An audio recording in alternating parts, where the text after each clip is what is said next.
Meu genro me presenteou com um celular de última geração no Natal. Mostrei o aparelho para minha sobrinha. Ela trabalha como perita digital.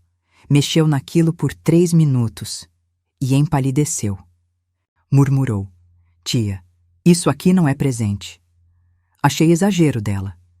Mas 19 dias depois, eu entendi o tamanho do buraco em que me jogaram. Se você ainda não é inscrito, aproveita agora, porque essa história vai te deixar sem chão. Era uma quinta-feira de manhã.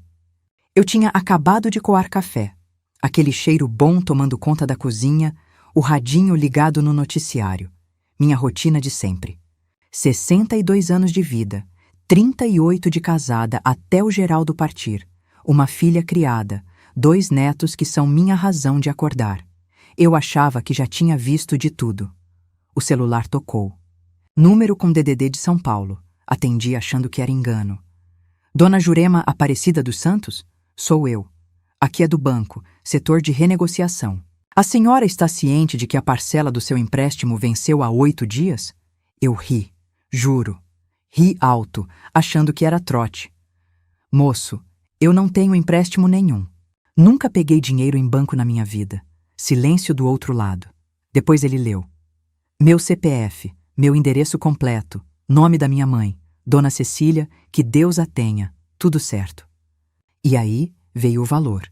47 mil reais. Minha mão começou a tremer. O celular quase escapou. Sentei na cadeira da cozinha, aquela de plástico que range, e minha perna ficou bamba feito gelatina. Isso é golpe, eu disse, mas minha voz já não tinha mais certeza.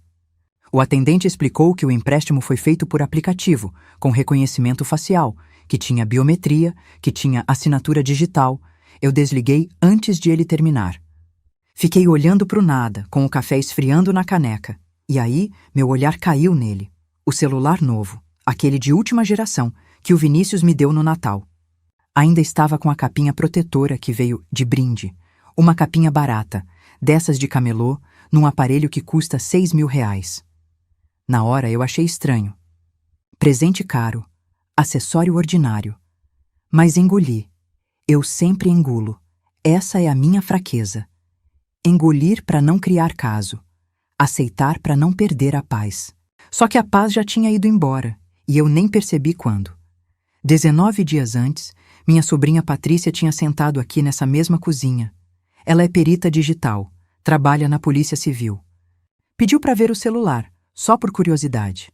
Mexeu, fuçou, fez cara feia e soltou. Tia, isso aqui não é presente. Eu pedi para ela deixar quieto. Disse que não queria confusão com a Renata, minha filha. Que genro e sogra sempre têm essas rusgas, que eu não ia estragar o Natal por paranoia. Patrícia foi embora calada. Mas antes, ela me olhou de um jeito que agora entendo. Era pena. Ela sabia que eu ia cair. E eu caí. Naquela quinta-feira, sozinha na cozinha, com o peito apertado e gosto de fel na boca, eu encarei o celular em cima da mesa. Aquele objeto bonito, brilhante, moderno, um presente de Natal. Do meu genro. Pro meu próprio nome ir parar numa dívida que eu nunca pedi. Eu não queria desconfiar da minha família. Eu só queria continuar sendo avó em paz, tomando café de manhã, vendo novela à noite. Mas aquele aparelho guardava um segredo, e minha sobrinha tinha visto. O que será que ela descobriu em apenas 3 minutos? Deixa eu voltar 19 dias. Natal. A noite que mudou tudo, só que eu ainda não sabia. Minha casa estava enfeitada do jeito de sempre. Pisca-pisca antigo, daqueles que o Geraldo comprou em 2003. Metade das lâmpadas já queimadas. Toalha de mesa vermelha, a que minha mãe bordou. Rabanada no forno, peru temperado desde a véspera, farofa com bacon do jeito que meus netos gostam. Natal de pobre é assim, simples, mas feito com mão. A Renata chegou às 8 da noite com o Vinícius e as crianças. Meus netos, Pedro de 9 anos, Lívia de 6, vieram correndo me abraçar. Aquele cheiro de shampoo infantil, de roupa limpa, de vida nova. Eu apertei os dois no peito e pensei, isso aqui vale tudo. Mas tinha alguma coisa errada. Vinícius entrou sorrindo. E isso, por si só, já era estranho. Em 8 anos de casado com minha filha, Ele nunca foi de sorrir para mim. Sempre foi educado, cumprimentava, sentava no canto, mexia no celular, distante. Eu já tinha aceitado. Genro é assim, não é filho, não tem obrigação de gostar da sogra. Só que naquela noite ele estava diferente. Me elogiou o cabelo. Eu nem tinha ido no salão. Pediu repetição da farofa. Perguntou da minha pressão, do joelho que dói quando chove. Ficou do meu lado na cozinha lavando louça enquanto eu guardava as sobras. Meu estômago revirou de leve. Não de doença, de desconfiança. Eu olhei para Renata, buscando explicação. Ela estava quieta, arrumava a mesa, ajeitava os pratos, mas não olhava para o marido. Nem uma vez. E quando ele falava, ela mordia o lábio. Aquele tique que ela tem desde criança quando segura choro. Quis perguntar: filha, tá tudo bem? Não perguntei, porque era Natal. Porque eu queria acreditar. No fim da noite, quando as crianças já tinham dormido no sofá, Vinícius tirou uma caixa de dentro da mochila. Embrulho bonito, papel dourado. Me entregou com as 2 mãos. Para a senhora, dona Jurema, para fazer chamada de vídeo com as crianças. Abri um celular de última geração. Tela enorme, câmera tripla, caixa lacrada. R$ 6.000 no mercado. Eu sei porque vi na propaganda. Vinícius, isso é demais. Não precisava. Ele deu de ombros. A senhora merece. Eu agradeci, abracei, até me emocionei. Mas quando fui guardar a caixa, reparei num detalhe. O selo de lacre tinha uma bolha de ar, pequenininha, quase invisível. Como se alguém tivesse descolado e colado de novo. Engoli a observação. Mais tarde, quando eles foram embora, eu fiquei na varanda vendo o carro sumir na esquina. A Renata acenou pelo vidro, mas não sorriu. Eu entrei, tranquei a porta e sentei no sofá com a caixa no colo. Fiquei ali no escuro, com o pisca-pisca piscando torto na parede. Alguma coisa em mim sabia. Esse presente era pesado demais. Esse sorriso era ensaiado demais. Esse silêncio da minha filha dizia mais do que qualquer palavra. Eu não queria brigar. Eu só queria que minha família fosse de verdade, não esse teatro que eu fingia não ver. Na manhã seguinte, liguei o celular. Achei lindo, moderno, fácil de mexer. E comecei a usar. Sem saber que, cada vez que eu olhava para a tela, alguém estava olhando de volta. Por que minha filha não conseguia encarar o próprio marido? 2 dias depois do Natal, minha sobrinha Patrícia apareceu sem avisar. Ela faz isso às vezes. Passa aqui depois do plantão, toma um café, desabafa da vida. Patrícia tem 29 anos, é filha da minha irmã Neide, que mora em Goiânia e liga pouco, então meio que adotei a menina. Quando ela passou no concurso da Polícia Civil, fui eu que comprei o terno da posse. Quando terminou o noivado ano passado, foi no meu sofá que ela chorou. Naquele dia, ela chegou com cara de cansada, olheira funda, cabelo preso de qualquer jeito. Sentou na cozinha enquanto eu esquentava o resto da rabanada. Tia, cadê o celular que o Vinícius te deu? Mostrei, toda orgulhosa. Tava até com capinha nova, uma que eu comprei na loja de R$ 1,99, porque aquela que veio junto era feia demais. Patrícia pegou o aparelho, pediu minha senha e começou a fuçar. Eu fiquei do lado, secando a louça, sem entender muito. Ela mexia rápido, abria telas que eu nem sabia que existiam. Configurações, aplicativos, processos em segundo plano. 3 minutos. Foi o tempo que levou. Ela parou. A mão ficou parada no ar e a cor sumiu do rosto dela. Tia, isso aqui não é presente. Minha barriga gelou. Larguei o pano de prato. Como assim? Patrícia me mostrou a tela. Tinha um aplicativo rodando escondido, sem ícone, sem nome visível. Só aparecia na lista de processos ativos. Isso aqui está capturando sua biometria facial. Toda vez que a senhora desbloqueia o celular olhando para a tela, ele registra. E tem mais. Esse aparelho está vinculado a contas que não são suas. Eu não entendi direito. Biometria? Contas? Ela tentou explicar. Alguém configurou o celular antes de me dar. Colocou um programa que tira foto do meu rosto sem eu perceber. E essas fotos vão para algum lugar. Mas para quê? Perguntei, com a voz fina.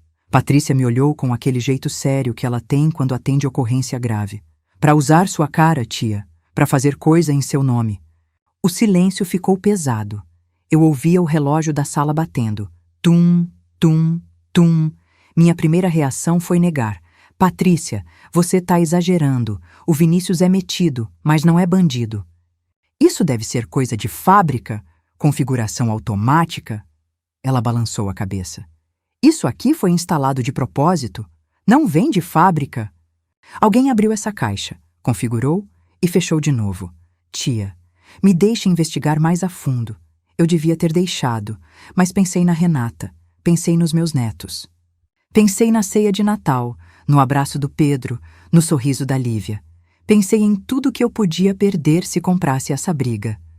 Deixa quieto, Patrícia. Não quero confusão. Ela ficou em silêncio. Guardou o celular na minha mão, pegou a bolsa e foi embora. Na porta, ainda olhou para trás. Tinha pena no olho dela. E decepção. Eu fiquei parada na cozinha com o celular na mão. Aquele troço bonito, pesado, cheio de segredo. Eu sei que errei.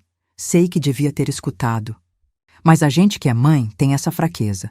Prefere engolir vidro a ver a família rachar. Passei o resto da tarde fingindo que aquela conversa não tinha acontecido. E continuei usando o celular. Tirando foto, fazendo chamada de vídeo, desbloqueando com o rosto várias vezes por dia, alimentando a armadilha sem saber. Que tipo de conta estava vinculada àquele aparelho? E em nome de quem? Eu não dormi naquela noite. Fiquei girando na cama, suando frio, com a ligação do banco repetindo na cabeça. 47 mil reais. Reconhecimento facial. Assinatura digital. Às 6 da manhã, desisti de fingir que ia dormir. Levantei, tomei meu remédio de pressão com meio copo de água e fiquei sentada na beira da cama, esperando o banco abrir. Às 10 em ponto, eu estava na fila da agência. Tinha cheiro de ar-condicionado gelado e desespero. Uma senhora na minha frente reclamava de taxa. Um rapaz de boné conferia extrato no caixa eletrônico. Uma mãe tentava acalmar bebê no carrinho. Gente comum. Problema comum. Eu me perguntei se alguém ali também estava descobrindo que a vida tinha virado do avesso. Quando chamaram minha senha, minhas pernas tremeram. Sentei na frente do gerente, um homem novo, de óculos, com cara de quem já ouviu todo tipo de história. Dona Jurema, a senhora fez 3 empréstimos com a gente nos últimos 40 dias. 3. Meu corpo inteiro ficou frio. Ele virou a tela do computador para mim. Os números estavam ali, preto no branco. Um de 47 mil, um de 62 mil, um de 75 mil. Total, 184 mil reais. Minha visão escureceu nas bordas. Agarrei a beira da mesa para não cair da cadeira. Eu nunca fiz isso, consegui dizer. Nunca. Nem sei mexer direito em aplicativo. O gerente suspirou. Já tinha visto esse filme antes. Dona Jurema, os empréstimos foram feitos pelo nosso app, com biometria facial e digital. Olha aqui. Ele clicou em alguma coisa e apareceu uma foto na tela. Era eu. Mas o ângulo era estranho. De baixo para cima, como se a câmera estivesse no meu colo, apontada para o meu rosto. E aí eu entendi. Toda vez que eu desbloqueava o celular olhando para a tela, ele tirava foto. Toda vez que eu digitava minha senha, ele registrava. Eu mesma, com minhas próprias mãos, dei tudo o que precisavam. A armadilha era o presente. E eu apertei o gatilho sem saber. Para onde foi o dinheiro? Perguntei, com voz de quem já sabe que não vai gostar da resposta. O gerente consultou a tela. Foi depositado numa conta empresarial. Empresa chamada VS. Consultoria VS. Vinícius Santos, meu genro. O chão sumiu debaixo de mim. Eu quis gritar, quis chorar, quis sair correndo dali, mas não fiz nada. Fiquei parada, olhando para a tela, com o rosto do meu próprio rosto me encarando naquela foto roubada. O gerente ainda falou alguma coisa sobre contestação, boletim de ocorrência, prazo. Eu não ouvi. Assinei uns papéis, peguei uma cópia do extrato e saí da agência feito zumbi. Do lado de fora, o sol de janeiro tava de rachar. Gente passando com sacola, motoboy buzinando, vida seguindo. E eu ali, encostada na parede do banco, segurando um envelope com a prova de que minha própria família me roubou. Eu não queria que fosse verdade. Eu queria que existisse outra explicação, qualquer uma. Queria voltar no tempo e nunca ter aberto aquela caixa de Natal. Mas a cópia do extrato pesava na minha mão, e o nome da empresa pesava mais ainda. Liguei para Patrícia. Dessa vez, eu ia ouvir. Quem era o dono da VS? Consultoria. E por que meu genro precisava de R$ 184 mil? Patrícia atendeu no segundo toque. Tia, tudo bem? Minha voz saiu embargada, engasgada, quase irreconhecível. Não tá nada bem. Contei tudo. O banco, os 3 empréstimos, a foto tirada de dentro do celular, o nome da empresa. Do outro lado da linha, Patrícia ficou em silêncio. Eu ouvia a respiração dela, pesada, controlada, respiração de quem já atendeu o caso assim, mas nunca na própria família. Fica em casa, tia. Não fala com ninguém. Eu passo aí depois do expediente. Desliguei e fiquei sentada no ponto de ônibus, segurando o envelope do banco. O sol queimava minha nuca, o barulho do trânsito zunia nos ouvidos. Uma mulher do lado falava no celular sobre lista de compras. Não esquece o detergente. O arroz está acabando. Vida normal. Problema pequeno. Eu queria trocar de lugar com ela. Cheguei em casa e não consegui comer. Fiz um miojo. Deixei esfriar na panela. Tomei água, muita água, como se pudesse lavar aquele gosto amargo que não saía da boca. Deitei no sofá e fiquei olhando para o teto, contando as rachaduras no reboco. Às 7 da noite, Patrícia chegou com uma pasta debaixo do braço. Sentou na mesa da cozinha, abriu a pasta e espalhou os papéis. Eu vi logo que era coisa séria. Ela tinha passado a tarde pesquisando. Tia AVS. Consultoria foi aberta há 8 meses. Tá registrada no nome completo do Vinícius. Vinícius de Souza Santos. Não tem funcionário, não tem endereço comercial, não tem atividade declarada. É uma empresa fantasma. Minha mão foi até o peito. Apertei a blusa como se isso pudesse segurar o coração. Tem mais, Patrícia continuou. O Vinícius tem 4 protestos em cartório. Dívida com financeira, com loja de departamento, com clínica odontológica. Nome sujo em 3 cadastros de inadimplente. E o pior, ele está respondendo a uma ação de despejo do apartamento antigo, aquele que eles moravam antes de mudar para a casa nova. Ação de despejo? Ficou devendo 8 meses de aluguel. A Renata sabe disso? Eu balancei a cabeça, atordoada. Renata nunca tinha comentado nada. Pelo contrário, quando eles se mudaram, em setembro, ela disse que era para ter mais espaço para os meninos. Parecia feliz, parecia. E aí me veio uma lembrança. Outubro. Renata me mandou foto de um carro novo. Prata, 0 quilômetro, cheirando a couro. Olha o presente de aniversário que o Vini me deu, mãe! Eu respondi com um emoji de coração, orgulhosa do genro provedor. Provedor. Eu quis rir e chorar ao mesmo tempo. Patrícia, de onde veio o dinheiro desse carro? Ela me olhou firme. Do primeiro empréstimo. Tia, aquele de 47 mil. A data bate. Ele pegou o dinheiro no seu nome e deu de presente para a mulher. Meu estômago revirou. Engoli seco, mas não tinha nada para engolir. Eu lembrei do Vinícius no Natal. O sorriso forçado, a gentileza exagerada, o elogio falso para o meu cabelo. Ele tem um tique. Quando mente, pisca rápido. Eu nunca tinha prestado atenção. Mas agora, lembrando, ele piscou a noite inteira. Patrícia juntou os papéis de volta na pasta. Ele tá afundado em dívida, tia, e achou um jeito de sair, usando a senhora. Eu não queria acreditar que meu genro era capaz disso. Mas eu também não queria acreditar que minha filha casou com um homem assim. A pergunta que martelava era outra. Renata sabia? Ela fez parte disso ou também foi enganada? Na manhã seguinte, acordei com uma decisão. Eu precisava olhar nos olhos da minha filha. Tomei banho, vesti uma roupa simples, passei um batom só para não parecer doente. Me olhei no espelho do banheiro. Tinha envelhecido 10 anos em 2 semanas. Olheiras fundas, canto da boca caído, olhar de quem não dorme direito, mas eu não podia fraquejar. Não ainda. Peguei 2 ônibus até o bairro da Renata. 40 minutos de viagem, espremida entre trabalhador indo para o serviço, estudante com fone de ouvido, mãe com criança no colo. O ônibus cheirava a suor e a café requentado. Eu fiquei olhando pela janela, vendo a cidade passar, tentando ensaiar o que ia dizer. Não ensaiei nada. Não tinha palavras para isso. Cheguei na casa às 9h30. Toquei a campainha. O portãozinho de grade rangeu quando a Renata abriu. E aí eu vi. Minha filha estava destruída. Olheiras piores que as minhas.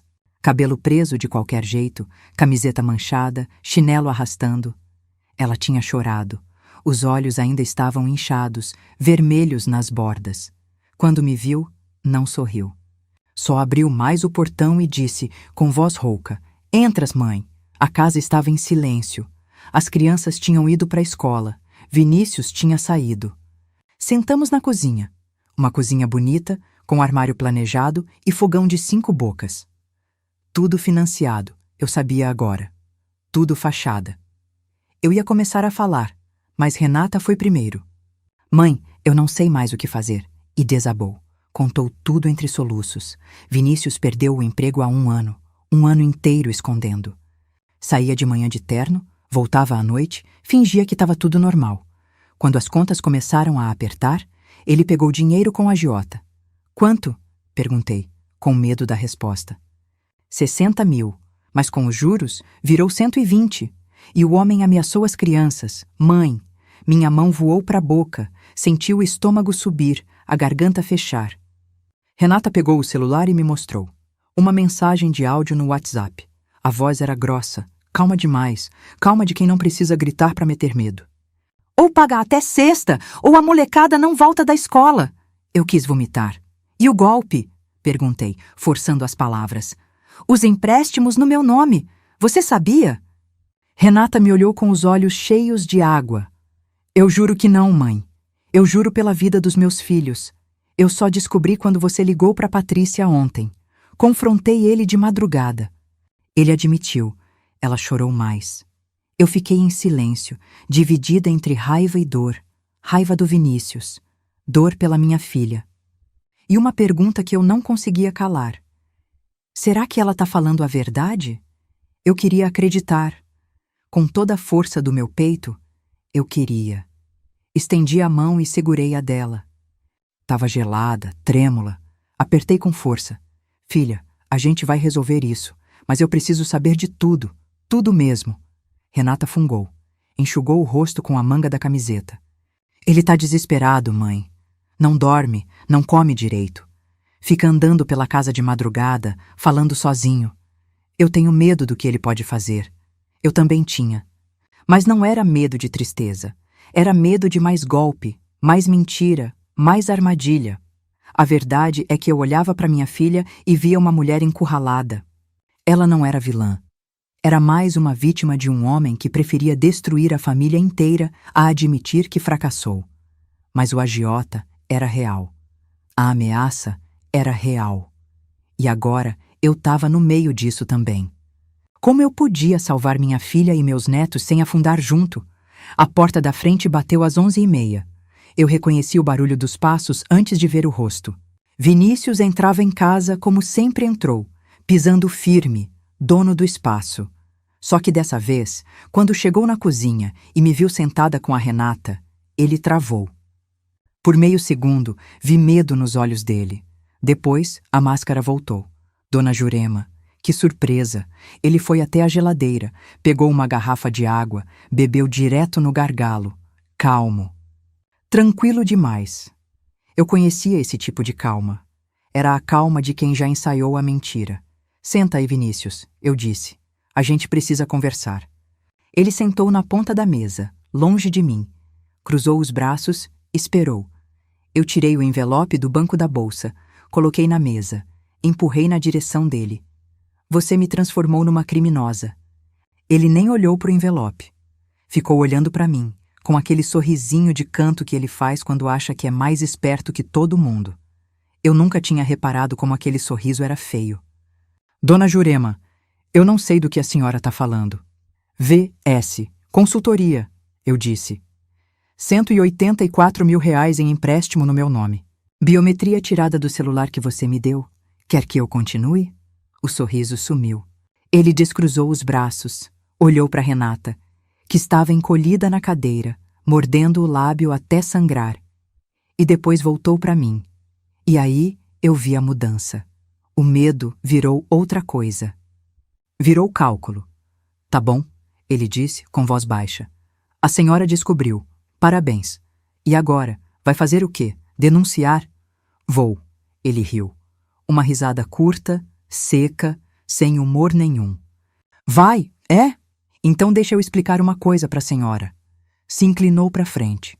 Os olhos dele tinham uma frieza que eu nunca tinha visto. Desespero faz isso com a pessoa. Transforma em bicho acuado. A biometria é sua. A assinatura digital é sua. O celular está no seu nome. A foto no sistema do banco é da sua cara. Sabe o que vai acontecer se a senhora for na polícia? Vão perguntar. Dona Jurema, como a senhora não percebeu que fez 3 empréstimos? E a senhora vai dizer o quê? Que o genro malvado armou tudo? Ele balançou a cabeça. Quem vai acreditar numa velha que diz que não sabia? A palavra velha me acertou no peito como tapa. Minhas mãos tremeram. A boca secou. Eu quis responder, mas a voz não veio, porque no fundo eu sabia que ele tinha razão. A armadilha era perfeita, e a prova apontava para mim. Renata soluçava baixinho. Vinícius se levantou, pegou a chave do carro no balcão. Se a senhora ficar quieta, eu dou um jeito de pagar. Vai demorar, mas pago. Agora, se resolver criar problema... Ele deixou a frase no ar. Não precisava terminar. Foi embora. A porta bateu de novo. O silêncio que ficou era pior que grito. Eu olhei para minha filha. Ela não levantou a cabeça. A vergonha era tão grande que cabia na cozinha inteira. E eu ali, com 62 anos, sentindo que minha vida não era mais minha. Meu nome, meu rosto, minha história, tudo tinha sido roubado. E o ladrão dormia na cama da minha filha. Eu não queria vingança. Eu só queria voltar a ser gente de verdade. Não essa velha que ele disse que ninguém ia acreditar. Mas como provar que eu não assinei o que a minha própria cara assinou? Naquela noite, eu não preguei o olho. Fiquei deitada no escuro, ouvindo os barulhos da casa. O vento batendo na janela, o cachorro do vizinho latindo lá longe, o zumbido da geladeira velha. Sons que eu conheço há 30 anos. Sons de uma vida que agora parecia de outra pessoa. A frase dele não saía da minha cabeça. Quem vai acreditar numa velha? Virei pro lado esquerdo. Pro direito, de barriga para cima, nada adiantava. Tinha um peso no peito que não deixava o ar entrar direito. Levantei às 3 da manhã, fui pra cozinha, esquentei leite. Fiquei sentada no escuro, segurando a caneca quente, deixando o calor passar pras mãos frias. E foi ali, naquela cozinha escura, que a ficha caiu. Eu passei a vida inteira costurando. 40 anos com agulha e linha na mão. E o que é costura? É pegar pedaço que sozinho não faz sentido e juntar até virar peça inteira. É olhar para o tecido e enxergar a roupa que ainda não existe. É paciência, precisão e saber esperar o momento certo de arrematar. Vinícius me subestimou. Achou que eu era só uma velha boba, fácil de enganar. Mas velha boba não cria filha sozinha depois de viúva. Velha boba não sustenta casa com costura de encomenda. Velha boba não sobrevive 62 anos nesse país. Eu não sou boba. Eu sou costureira. E costureira sabe montar quebra-cabeça. Fui pro quarto e peguei meu caderno de anotações. Aquele caderno velho, de capa dura, onde eu anoto medida de cliente, modelo de roupa, prazo de entrega. Sentei na mesa da cozinha com uma caneta e comecei a escrever. Celular manipulado. Patrícia pode provar. Empresa fantasma. Documento do cartório. Dívidas escondidas. Certidões de protesto. Ameaça do agiota. Áudio no celular da Renata. Eu tinha peças. Mas faltava o arremate. A confissão. Vinícius era esperto. Ele não ia repetir o que disse na cozinha na frente de polícia ou juiz.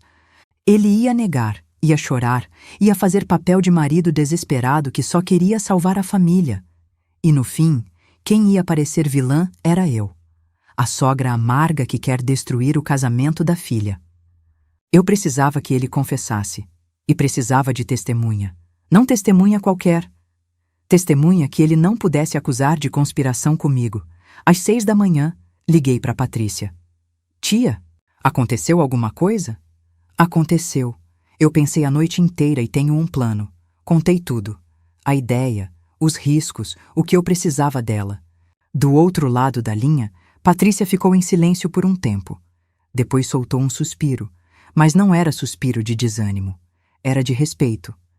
Tia, confissão gravada sem autorização judicial é frágil como prova. Eu sei. Por isso não quero gravação. Quero testemunha de carne e osso. Alguém que ele não espera. Patrícia ficou quieta de novo. Eu ouvi ela engolindo café do outro lado. Quem a senhora tem em mente? Eu olhei para o caderno na minha frente. Tinha desenhado um vestido ali, sem perceber. Um vestido de festa, com saia rodada. E aí lembrei de uma coisa que a Renata me contou anos atrás. Vinícius tinha uma irmã, Débora. Os dois brigaram feio por causa de herança. Não se falam há 3 anos. A irmã dele, eu disse. Ela já foi passada para trás por ele uma vez. Talvez queira ver justiça. Patrícia soltou uma risada baixa, surpresa. A senhora é perigosa, dona Jurema. Eu sorri pela primeira vez em dias. Eu sou costureira, minha filha. A gente aprende a juntar retalho. Desliguei o telefone e fiquei olhando pela janela. O sol estava nascendo, pintando o céu de laranja e rosa.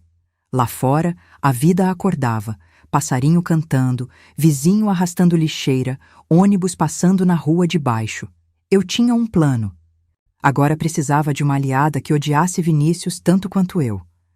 Será que Débora ainda guardava mágoa suficiente para me ajudar? Passei a semana seguinte armando as peças. Primeiro, consegui o telefone da Débora com a Renata. Inventei que queria convidar da família toda para um almoço de domingo, fazer as pazes, unir as pontas. Renata estranhou, mas não desconfiou. Ela queria tanto acreditar que as coisas podiam voltar ao normal que aceitou qualquer esperança. Liguei para Débora numa terça-feira à noite. Ela atendeu desconfiada. Não me conhecia, só tinha me visto uma vez no casamento, há 8 anos. Mas quando eu disse que precisava conversar sobre o Vinícius, o tom dela mudou. A senhora é sogra dele, né? O que ele aprontou dessa vez? Essa vez. A palavra ficou no ar como confirmação. Marcamos um café na padaria perto da minha casa. Débora apareceu no dia seguinte. Mulher de 40 e poucos anos, cabelo curto, olhar duro. Sentou na minha frente, pediu um pingado e foi direto ao ponto. Pode falar. Eu sei do que meu irmão é capaz. Contei tudo. O celular, os empréstimos, a empresa fantasma, a ameaça. Débora ouviu em silêncio, mexendo o café com a colherinha. Quando terminei, ela largou a colher e me olhou com uma mistura de raiva e alívio.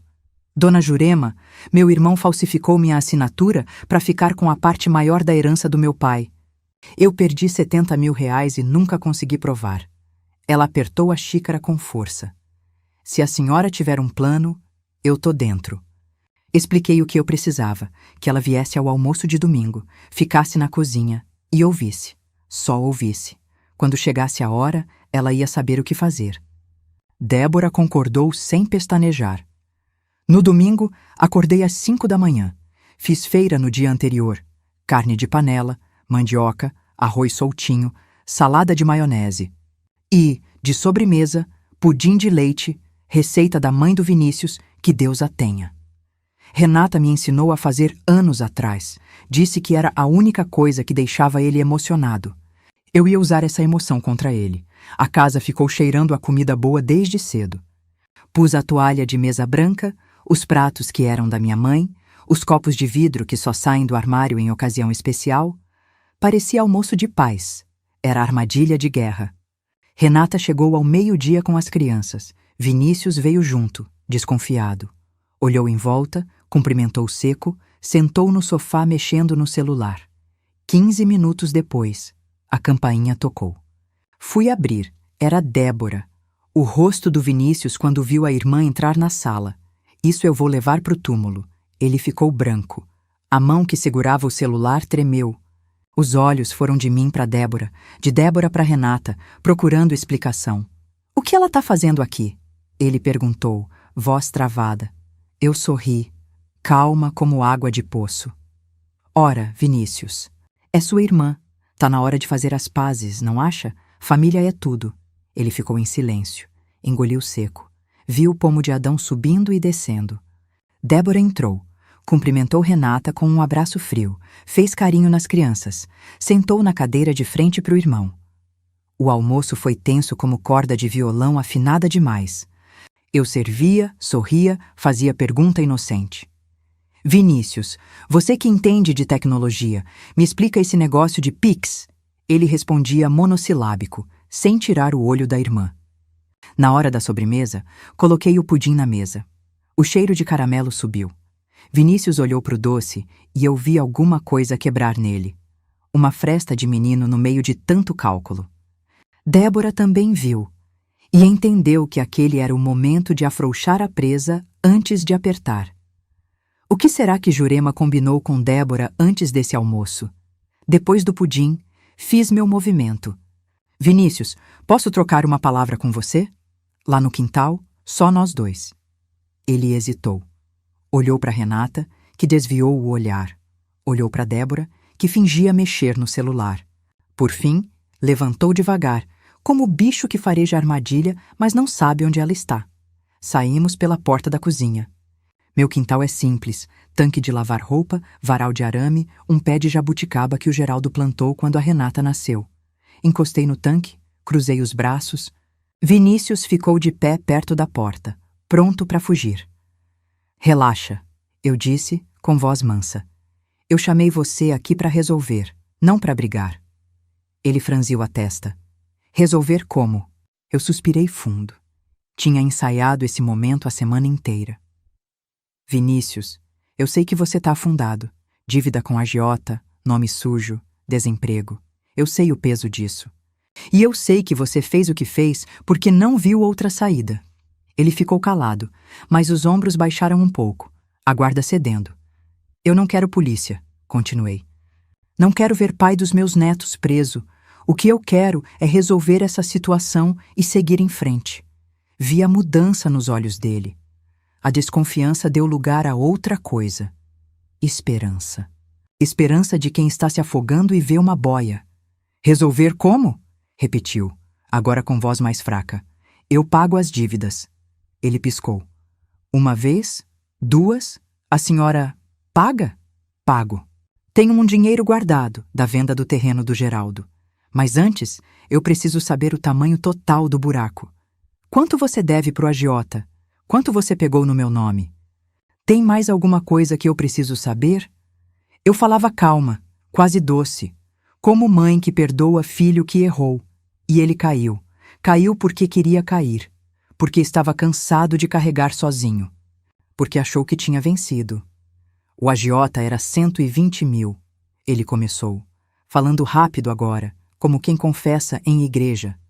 "Mas eu paguei metade com o primeiro empréstimo, o de 47 mil. O carro foi para acalmar a Renata, para ela não desconfiar. Os outros 2 empréstimos foram para cobrir o resto e para manter a casa funcionando." "E o celular?" perguntei, mantendo a voz firme. Ele passou a mão no cabelo, olhou para o chão. "Comprei de um cara que vende no centro. Ele instala o aplicativo antes, já vem configurado. A senhora nem ia perceber. Era só eu pegar os dados, fazer os empréstimos e pagar antes de vencer. A senhora nunca ia saber, mas eu soube. É." Ele soltou uma risada amarga.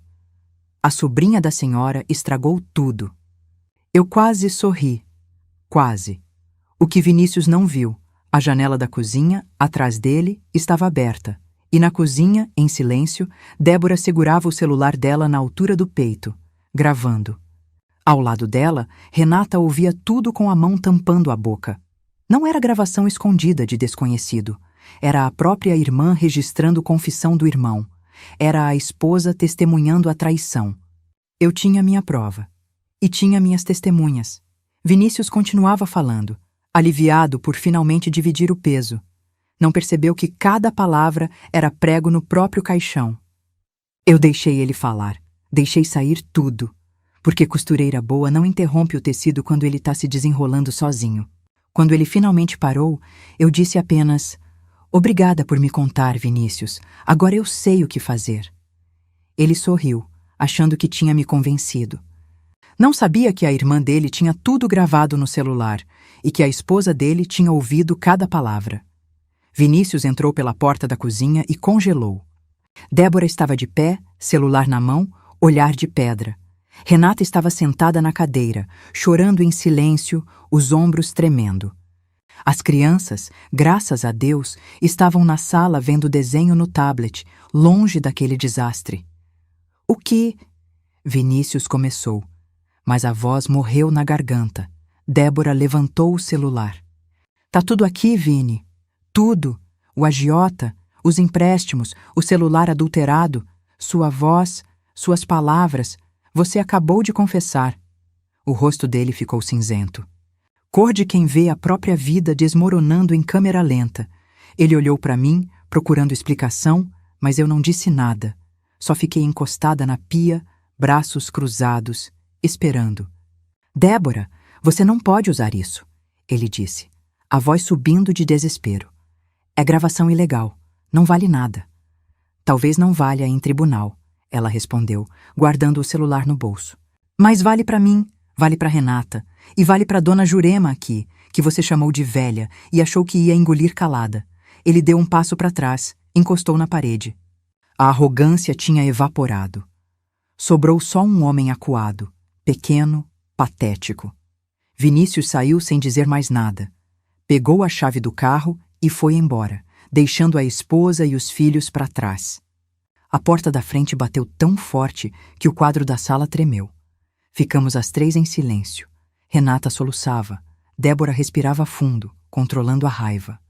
Eu fui até o fogão e esquentei água para o café, porque é isso que a gente faz quando não sabe o que fazer.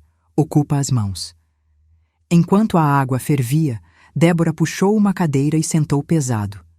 "Dona Jurema, meu irmão sempre foi assim, desde moleque. Mentia para minha mãe, roubava troco do meu pai, colava na prova e botava a culpa nos outros. Quando nosso pai morreu, há 5 anos, ele falsificou minha assinatura num documento de partilha. Ela tirou uma pasta de dentro da bolsa, colocou na mesa, abriu. Olha aqui. Escritura do lote que era para ser metade meu. A assinatura parece minha, mas não é. Eu tentei provar na época, mas advogado custava caro e eu não tinha como bancar perícia. Peguei o documento. A assinatura era caprichada demais, justamente o erro. Débora sempre assinou de qualquer jeito, garranchado. Eu sabia porque já tinha feito roupa para ela, anos atrás, e ela assinou o recibo na minha frente.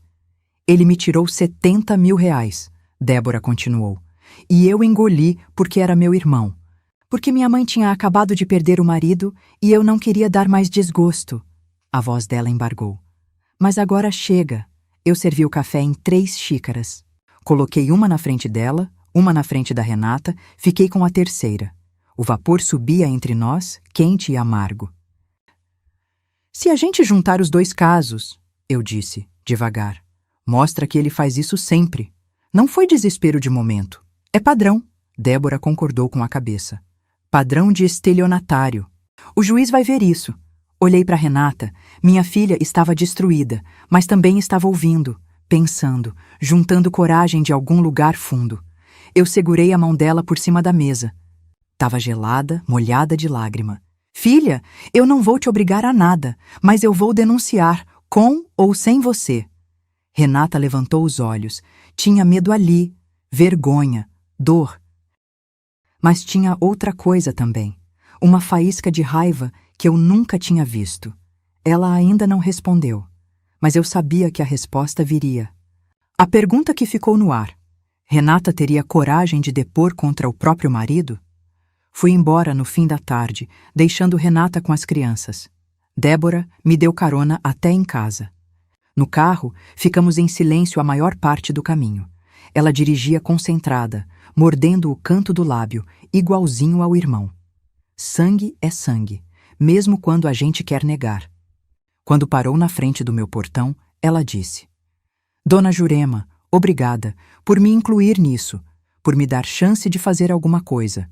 Eu olhei para ela e vi uma mulher que carregou mágoa por 5 anos em silêncio, que engoliu injustiça para não quebrar a família, que acordava de madrugada pensando no que podia ter feito diferente. Eu conhecia esse peso. Era o mesmo que eu carregava agora. A gente se fala na delegacia, respondi. Cuida de você. Entrei em casa e o silêncio me abraçou. Aquele silêncio de fim de domingo, quando a rua esvazia e sobra só o barulho do próprio pensamento. Sentei no sofá, tirei os sapatos, deixei os pés no chão frio, doíam as pernas, as costas, o pescoço. Cansaço de quem correu maratona sem sair do lugar. Fui até a cozinha e guardei o resto do pudim na geladeira. Lavei as xícaras de café. Passei pano na mesa. Tarefas pequenas, automáticas, para não ter que pensar no que veio depois. Mas o pensamento veio igual. Renata, minha filha de 34 anos, que eu carreguei na barriga, amamentei de madrugada, ensinei a andar, vi se formar. Minha filha que casou achando que tinha encontrado um homem bom. Minha filha que agora precisava escolher entre o marido e a mãe. Eu sabia o peso dessa escolha. Sabia que, se ela ficasse do lado dele, eu ia perder não só o dinheiro, ia perder ela, ia perder os netos, ia virar a sogra maluca que inventou história para destruir casamento. Mas se eu ficasse quieta, ia perder outra coisa, minha dignidade, meu nome, a chance de olhar no espelho sem sentir vergonha. Eu não ia ficar quieta, não dessa vez. Tomei meu remédio de pressão, escovei os dentes, deitei na cama. Fiquei olhando para o teto, ouvindo o ventilador girar. Rezei um Pai Nosso, depois uma Ave Maria, depois desisti e fiquei só pedindo: Deus, dá força para minha filha. Dormi mal. Acordei às 4, às 5, às 6. Cada vez que fechava os olhos, via o rosto da Renata chorando na cozinha. Às 7:30 da manhã, meu celular tocou. Número da Renata. Atendi com o coração na garganta. Mãe? A voz dela estava rouca. Voz de quem chorou a noite inteira. Tô aqui, filha. Silêncio. Eu ouvia, do outro lado, o barulho da cafeteira ligando. A rotina que continua mesmo quando a vida desaba. Eu pensei a noite toda, ela disse, devagar. No que você falou, no que eu ouvi pela janela, em tudo. Eu não respondi. Deixei ela ir no tempo dela. O Vinícius não voltou para casa. Mandou mensagem de madrugada dizendo que ia ficar na casa de um amigo. Nem perguntou das crianças. A voz dela tremeu, mas não quebrou. Tinha ferro ali dentro. Mãe, eu vou depor. Fechei os olhos, senti uma lágrima escorrer quente pelo canto do rosto. Filha, você tem certeza? Eu não quero te obrigar a nada. Eu sei, mas eu preciso fazer isso. Pelos meninos, eles precisam de uma mãe que não se cala quando vê errado. Eu quis abraçar ela através do telefone. Quis dizer 1000 coisas, que eu tinha orgulho, que ela era forte, que ia ficar tudo bem. Mas o que saiu foi só: eu te amo, filha. Isso não muda nunca. Renata fungou do outro lado. Eu também, mãe. Me encontra na delegacia amanhã? Encontro. Desliguei e fiquei sentada na beira da cama, segurando o celular contra o peito. O sol de janeiro entrava pela fresta da cortina, quente e teimoso. A vida continuava lá fora. Passarinho, buzina, gente indo trabalhar. Minha filha tinha escolhido. Agora faltava resolver um problema que delegacia nenhuma ia resolver sozinha. O agiota ainda estava lá fora, e ele não ia gostar de perder o devedor. A denúncia ficou marcada para terça-feira. Patrícia organizou tudo. Ela ia entregar o laudo técnico do celular. Débora ia depor sobre a falsificação da herança. Renata ia confirmar o que ouviu pela janela. Eu ia contar minha parte. O presente de Natal, os empréstimos, a ameaça na cozinha. Mas na segunda-feira de manhã, o problema bateu na minha porta. Eu estava estendendo roupa no quintal. Lençol branco, toalha de banho, as coisas simples que ancoram a gente no chão quando tudo mais flutua. O sol estava forte, cheiro de sabão em pó no ar, passarinho cantando no fio de luz. Por um minuto, eu quase esqueci o pesadelo. Aí a campainha tocou. Fui abrir achando que era a vizinha, Dona Neuza, que sempre pede uma xícara de açúcar emprestada. Mas quando abri o portão, meu corpo inteiro gelou. 2 homens. Um alto, magro, de boné preto. Outro baixo, largo, com corrente de ouro no pescoço. Nenhum dos 2 sorria. Nenhum dos 2 precisava. Dona Jurema? O alto perguntou, voz calma demais. Minha garganta fechou. Tentei responder, mas saiu só um sim rouco, quase inaudível. A gente tá procurando o Vinícius. Sabe onde ele tá? Balancei a cabeça. Rápido, nervoso. Não sei. Não moro com ele. O baixo deu um passo para frente. Não encostou em mim. Não precisava. A presença dele já era ameaça suficiente. Ele tinha um tique. Ficava estalando os dedos da mão direita. Um por um, devagar. O som fazia meu estômago revirar. A senhora é sogra dele, né? Mãe da Renata? Meu coração disparou. Eles sabiam quem eu era. Sabiam da minha filha. Olha, dona, o alto continuou. A gente não quer problema com a senhora, não. Nosso assunto é com o Vinícius. Mas ele sumiu. E quando o devedor some, a gente precisa lembrar ele de que tem compromisso. Eles foram embora sem dizer mais nada. Entraram num carro prata estacionado na esquina e sumiram. Eu fiquei parada no portão, tremendo. As pernas bambearam tanto que tive que me segurar na grade para não cair. Fiquei ali uns 2 minutos, respirando fundo, tentando acalmar o peito. Quando consegui andar de volta para dentro, vi um bilhete no para-brisa do meu carro. Papel branco, dobrado ao meio. Abri com as mãos tremendo. Tinha um endereço escrito à caneta. Só isso. Mas eu reconheci o endereço. Era a escola dos meus netos. Minhas pernas cederam. Sentei no meio-fio, ali mesmo, na frente de casa, com o papel amassado na mão. Gente passando na rua, olhando estranho, achando que eu estava passando mal, e estava passando o maior mal da minha vida. Eu não queria polícia. Polícia demora, polícia faz boletim, polícia não fica na porta da escola. Eu precisava de solução agora. E aí me veio uma lembrança. Uma cliente antiga, Dona Zélia. Eu fiz o vestido de formatura da neta dela, há uns 4 anos. Vestido rosa claro, saia rodada, renda importada. A mulher pagou em dia e ainda me deu gorjeta. Dona Zélia é viúva de delegado.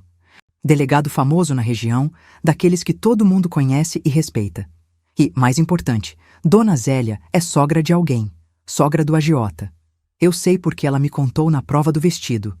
Reclamou do genro, disse que ele mexia com coisa errada, que ela tinha vergonha, mas não podia fazer nada. Talvez agora ela pudesse. Peguei o celular e procurei o número nos contatos antigos. Achei. Disquei antes de perder a coragem. Dona Zélia? É a Jurema, a costureira. A senhora lembra de mim? Do outro lado, silêncio. Depois, uma voz de velha firme. Jurema do vestido da Clarinha?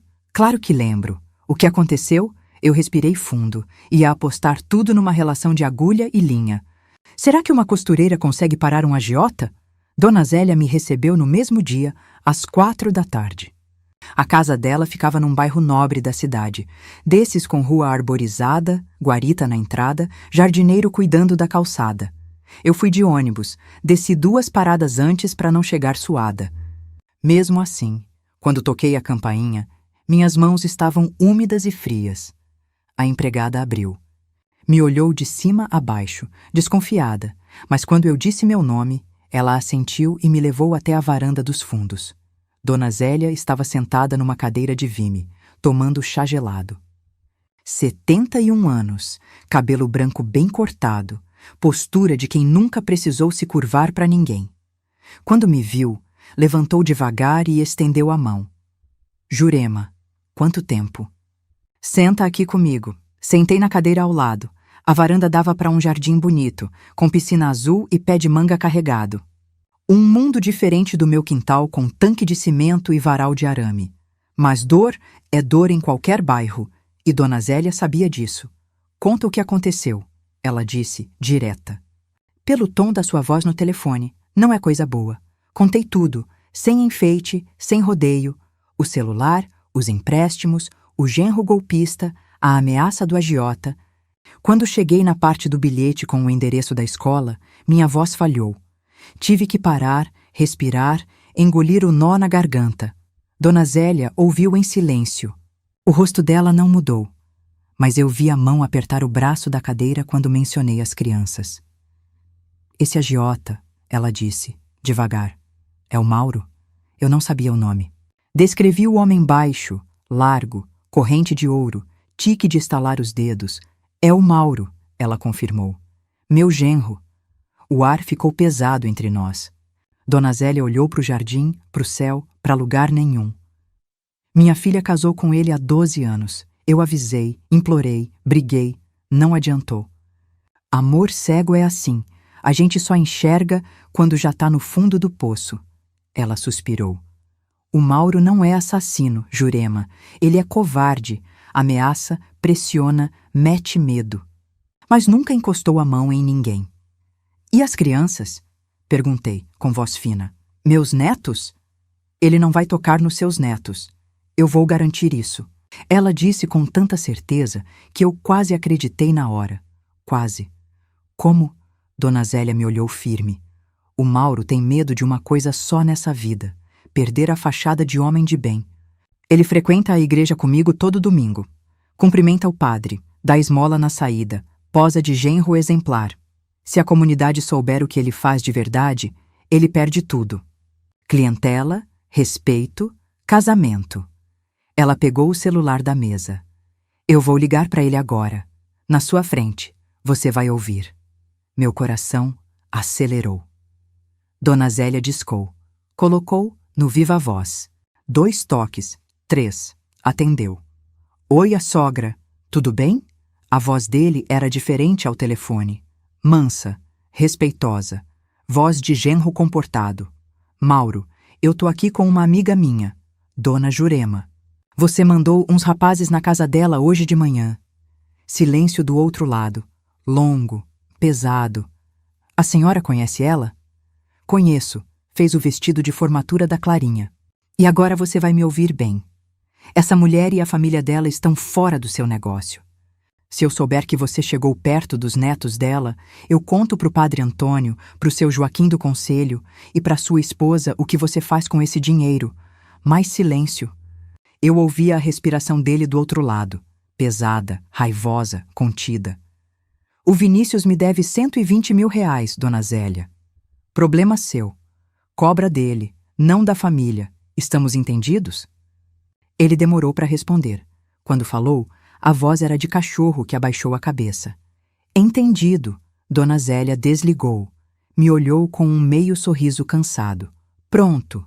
Ele não vai mais incomodar. Eu quis chorar de alívio. Quis abraçar aquela mulher que eu mal conhecia, mas só consegui dizer: obrigada, obrigada de verdade. Ela segurou minha mão. A pele era fina, cheia de manchas de idade, mas o aperto era forte.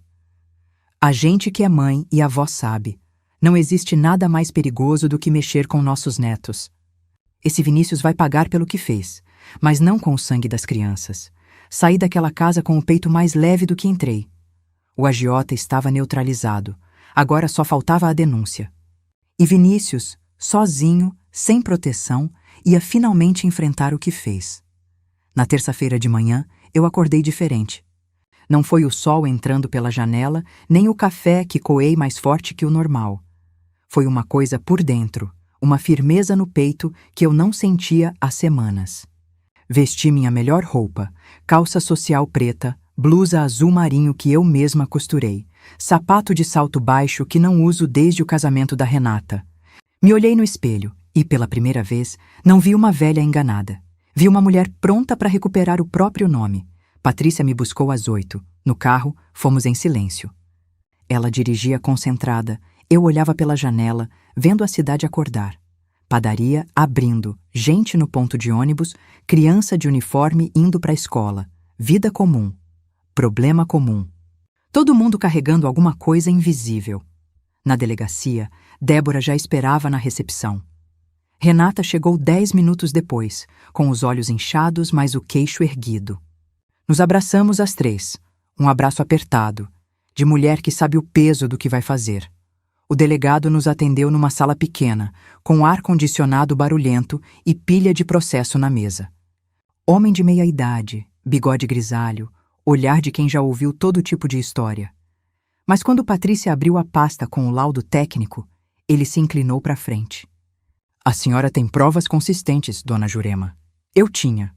O laudo mostrava o aplicativo oculto no celular. Os documentos do banco comprovavam os empréstimos fraudulentos. A certidão de protesto revelava o padrão de dívidas do Vinícius. O registro da empresa fantasma ligava tudo a ele.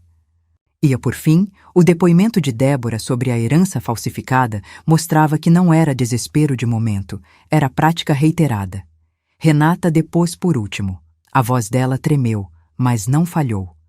Contou o que ouviu pela janela da cozinha. Cada palavra, cada confissão. O delegado anotava em silêncio. Quando terminamos, ele fechou a pasta e disse: "Vou pedir a prisão preventiva. Estelionato qualificado, falsidade ideológica, fraude eletrônica. Com esse histórico, ele não vai conseguir responder em liberdade." Meu corpo inteiro relaxou. Os ombros baixaram, a respiração soltou, os olhos arderam de lágrima contida. Eu apertei a mão de Renata, que chorava baixinho ao meu lado. Vinícius foi preso no dia seguinte. A polícia o encontrou na casa de um amigo, no interior. Ele tentou fugir pelos fundos, mas tropeçou no próprio pé e caiu no quintal. Patrícia me contou depois, com um sorriso triste: "Ele caiu de cara na lama, tia, literalmente." Na sexta-feira, fui até a delegacia uma última vez. O delegado tinha autorizado uma visita. Eu pedi para falar com ele, não sei bem porquê, talvez para fechar o ciclo, talvez para ver com meus próprios olhos. Vinícius estava numa sala de espera, algemado, aguardando transferência. Quando me viu entrar, ele levantou a cabeça. Tinha olheira funda, barba por fazer, roupa amassada. O homem que achava que ia me enganar para sempre. Não gritei, não xinguei, não chorei. Só abri a bolsa, tirei o celular de última geração, aquele que ele me deu no Natal, e coloquei na mesa entre nós. "Você me deu um presente", eu disse com voz firme. "Eu tô devolvendo." Ele não respondeu. Ficou olhando para o celular como se fosse uma cobra. Eu virei as costas e saí. Não olhei para trás. Do lado de fora da delegacia, o sol de janeiro batia forte. Renata me esperava no banco da praça, com Pedro e Lívia do lado. Quando me viram, os dois vieram correndo. "Vó, vó!" Me abaixei e abracei os dois com força. Cheiro de shampoo, de suor de criança, de vida que continua. Senti as lágrimas descerem, mas dessa vez era alívio, era gratidão, era amor que nenhum golpista consegue roubar. Renata veio logo atrás, me abraçou por cima das crianças e ficamos ali, às 4, no meio da praça, sem se importar com quem olhava. "Vamos tomar sorvete?" Pedro perguntou, puxando minha mão. Eu ri, uma risada de verdade, que vinha lá de dentro. "Vamos, meu filho, hoje a avó paga." Fomos os 4 até a sorveteria da esquina. Pedi casquinha de creme para as crianças, açaí para Renata e um picolé de limão para mim. Sentamos no banco da calçada, lambendo sorvete, vendo a vida passar. Eu olhei para minha filha, para os meus netos, para o céu azul de janeiro, e pensei em tudo o que tinha acontecido nos últimos 19 dias. O presente envenenado, a descoberta, a dor, a armadilha, a luta e a vitória. Eu não sou advogada, nem delegada, nem perita.